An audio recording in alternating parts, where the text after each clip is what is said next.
Early sign symptoms actually liver disease के unfortunately बहुत ही सेटल्ड होते हैं, यानी उनको पिकअप करना बहुत ही मुश्किल होता है। अगर लिवर के बारे में केयरफुल रहना है तो पीरियोडिक चेक्स लिवर पे बहुत ज़रूरी होते हैं। फैटी लिवर जो है सबसे ज़्यादा हाई कार्बोहाइड्रेट इंटेक से होता है। राइट कॉम्बिनेशन ऑफ इंग्रेडिएंट्स होना बहुत ज़रूरी है, जैसे proteins, carbohydrates, fats, essential vitamins, minerals. आपने लाइफस्टाइल फैक्टर्स के बारे में बात किया, सो आई वांट टू नो कि डाइट, अल्कोहल, स्ट्रेस कितना देते हैं लिवर हेल्थ पे और क्या इम्पैक्ट होता है लिवर पे उसका। करंटली हाय फीवर 104 एफएम पर मैं हूं आलोकिता और मेरे साथ है doctor Gaurav Chobal, director multi organ transplantation at Nanavati Max super speciality hospital. Dr. Gaurav is also a member of the Association of Surgeons of India, that is ASI, and serves as the co-chairperson of the Liver, Pancreas and Small Intestine ZTCC in Mumbai. He is also an executive member of the Liver Transplant Society of India. आज sir मेरे साथ है. Sir welcome to Fever FM. कैसे हैं आप? Thank you so much for having me. Thank you. I am good. Yes, तो आज हम बहुत ज़रूरी चीज़ के बारे में बात करने वाले हैं. हम लिवर ट्रांसप्लांट के बारे में बात करने वाले हैं, लिवर हेल्थ के बारे में बात करने वाले हैं, and we have an expert with us. It is a pleasure to have you sir with us. सबसे पहले तो मैं आपसे जानना चाहूँगी कि लोगों को गुड लिवर हेल्थ मेंटेन करने के लिए आपको क्या लगता है कि सबसे इम्पॉर्टेंट क्या चीज़ें जाननी ज़रूरी है? सो लिवर हेल्थ के लिए ना फर्स्ट आपको पता होना चाहिए कि लिवर कौन सी चीज़ों से अफेक्ट होता है। हम्म. सो लिवर के हर एक एज ग्रुप में उसके अलग प्रॉब्लम्स या रीजंस है जिससे लिवर हेल्थ अफेक्ट होती है। जैसे बच्चे हैं जो जस्ट बॉर्न होते हैं, उनमें डेवलपमेंटल डिफेक्ट्स होते हैं या मेटाबॉलिक एरर्स होते हैं, हम्म. तो जिन वजह से बर्थ प्रॉब्लम्स की वजह से ही लिवर अफेक्ट होता है। हम्म. देन जब आप थोड़े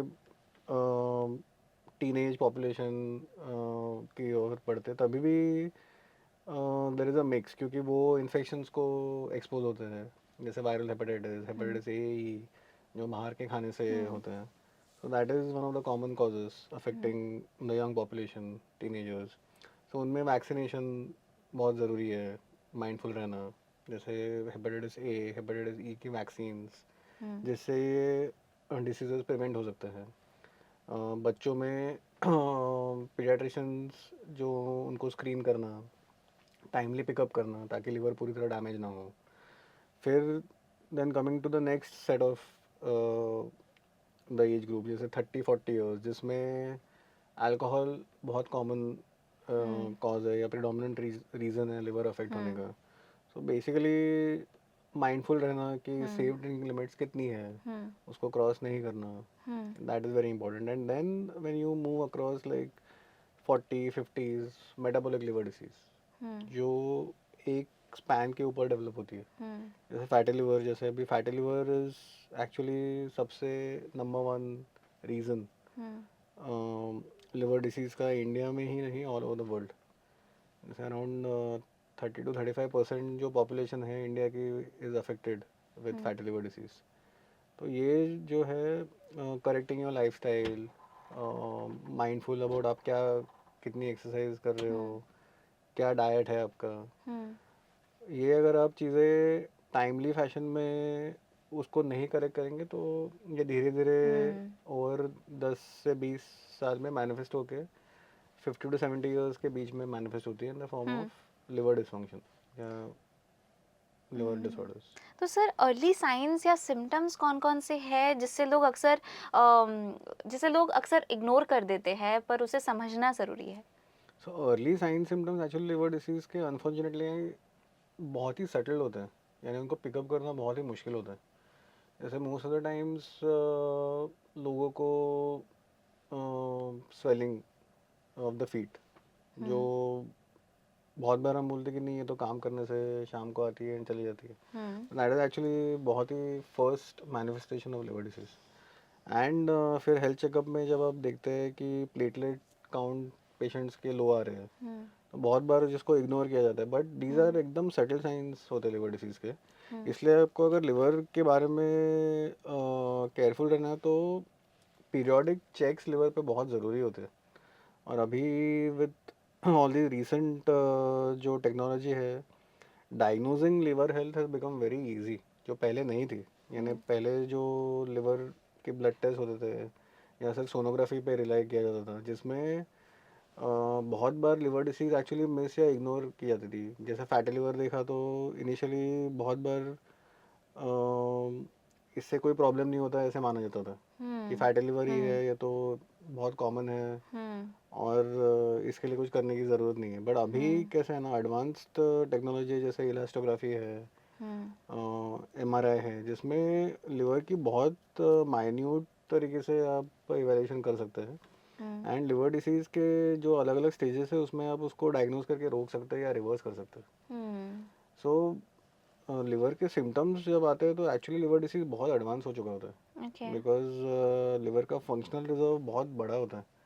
ऑलमोस्ट 75% लिवर डैमेज होने के बाद ही लिवर के साइंस और सिम्टम्स आते हैं, जैसे जॉन्डिस, आंखें पीली होना।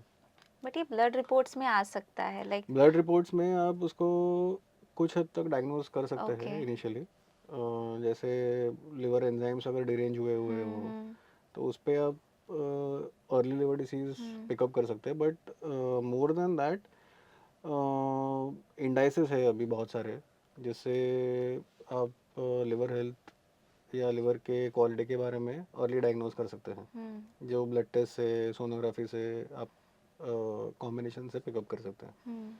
आपने लाइफस्टाइल फैक्टर्स के बारे में बात किया, सो आई वांट टू नो कि डाइट, अल्कोहल, स्ट्रेस कितना देते हैं लिवर हेल्थ पे और क्या इम्पैक्ट होता है लिवर पे उसका? करंटली तो अगर आप देखें तो मोस्ट इम्पॉर्टेंट जो चीज़ है जिससे आप लिवर हेल्थ को प्रिजर्व कर सकते हैं या रिवर्स कर सकते हैं, वो है लाइफस्टाइल। नंबर वन ये जो लाइफस्टाइल, जिसमें करंटली बिकॉज ऑफ अपने लॉन्ग वर्किंग आवर्स या वर्किंग स्केड्यूल्स बहुत बार we don't find time for exercising. तो रिकमेंडेशन जो है Indian society of liver disease या American society is around 45 to 60 minutes of exercise every day, which can be in any form, aerobic, resistance training, whatever is preferred. And diet जो है has to be a balanced diet. So lot of carbohydrates जो हम consume करते हैं, जैसे preserved foods या packed foods are full of carbohydrates, जो एक मेजर प्रॉब्लम है लिवर हेल्थ को अफेक्ट करने के लिए, बिकॉज फैटी लिवर जो है सबसे ज़्यादा हाई कार्बोहाइड्रेट इंटेक से होता है। And so combination, right combination of ingredients होना बहुत ज़रूरी है, जैसे proteins, carbohydrates, fats, essential vitamins, minerals. उसका इम्बैलेंस जब होता है that causes fat deposition in the liver and then फिर ओवर टाइम जो लिवर डिसीज प्रोग्रेस होती जाती है। ओके। वैसे आपने कहा कि 40-50 के एज में हो सकता है कि आपको अर्ली सिम्टम्स देखने मिले, पर क्या आजकल जो यंग लोग हैं वो भी, उन्हें भी रिस्क है लिवर डिजीज़ का? सो अभी एक्चुअली इनिशियली अब अगर डेमोग्राफिक्स देखते हैं लिवर डिसीज के, तो फैटी लिवर या फैटी लिवर के जो प्रॉब्लम्स है, फाइब्रोसिस, सिरोसिस, वो काफ़ी लेट एजेस में मैनिफेस्ट होते हैं, अराउंड 50, 55, 60। अभी unfortunately we are seeing it in earlier age, around 35, 40, 45 age के भी पेशेंट्स आ रहे हैं with advanced liver disease fatty liver की वजह से। आई थिंक मेजर जो रिस्क फैक्टर है वो करंट लाइफस्टाइल है, stress related, alcohol consumption, lack of exercise, not eating the organic foods, lot of eating outside preserve foods. उसके वजह से थोड़ा जो पैटर्न है that we are seeing changing. But also on the positive side मुझे लग रहा है कि people are becoming more aware about health. So younger or the current population, what we are seeing, everyone knows the importance of having a healthy lifestyle. And I think in the next 5-10 years we will see a change. Incidence of fatty liver disease जो India में अभी काफ़ी high है, in fact world में highest incidence of fatty liver India में है। Around 30-35% of the population में fatty liver disease है, विच आई थिंक द पॉपुलेशन अभी specially the working population is becoming more aware. Yes. Everyone knows the importance of exercise, healthy eating. तो वो incidents मुझे लगता है over the next 10 years will come down in India. तो एक तरफ जब हम यहाँ ये बात कर रहे हैं कि किस तरह से यंगर जनरेशन थोड़े से वोक बन रहे हैं, अपने हेल्थ के बारे में ध्यान रख रहे हैं, तो शायद 10 साल के बाद ये चेंज देखने मिले, बट व्हाट अबाउट दोज जो अभी 40 और या 50 ईयर ओल्ड है, 40 प्लस है, एंड उन्होंने ध्यान नहीं दिया था अपने यंग एज में, सो क्या प्रिवेंटिव मेजर्स वो ले सकते हैं कि ये ना हो, या फिर शुरुआत हो रही हो तो कम हो जाए, ऐसा कुछ? सो वो एक सबसे खूबी है लिवर के बारे में कि काफ़ी हद तक आप डैमेज होने के बाद भी लिवर की हेल्थ आप रिस्टोर कर सकते हैं या ओके। रिवर्स कर सकते हैं। जैसे लिवर में इनिशियली सिर्फ फैट डिपोजिशन होता है, फिर स्वेलिंग होती है, फिर स्कारिंग होती है, और बहुत ही लास्ट स्टेज में फिर लिवर सिरोसिस होता है। सो ये स्कारिंग के स्टेज तक जो चेंजेस है ये आप कम्प्लीटली रिवर्स कर सकते हैं।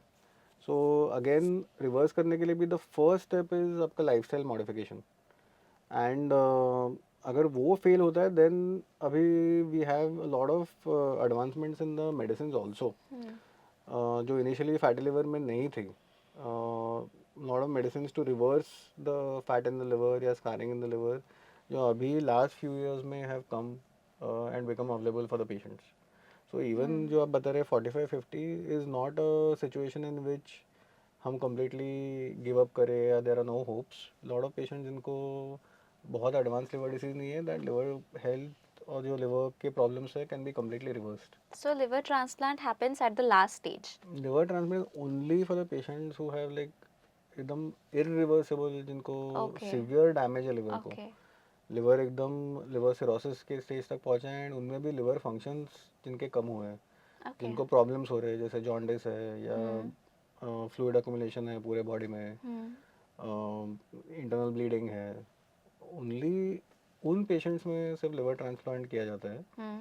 बिकॉज उनमें फिर there is no scope of any other treatment. जैसे Okay. Medicine have no role, Hmm. या आर्टिफिशियल लिवर सपोर्ट का कोई रोल नहीं है, because there is no artificial liver support. जैसे किडनी फेलियर पेशेंट्स को डायलिसिस पे मेंटेन किया जा सकता है, लिवर फेलियर पेशेंट्स के लिए कोई मशीन है नहीं जो उनको स्टेबल रख सके।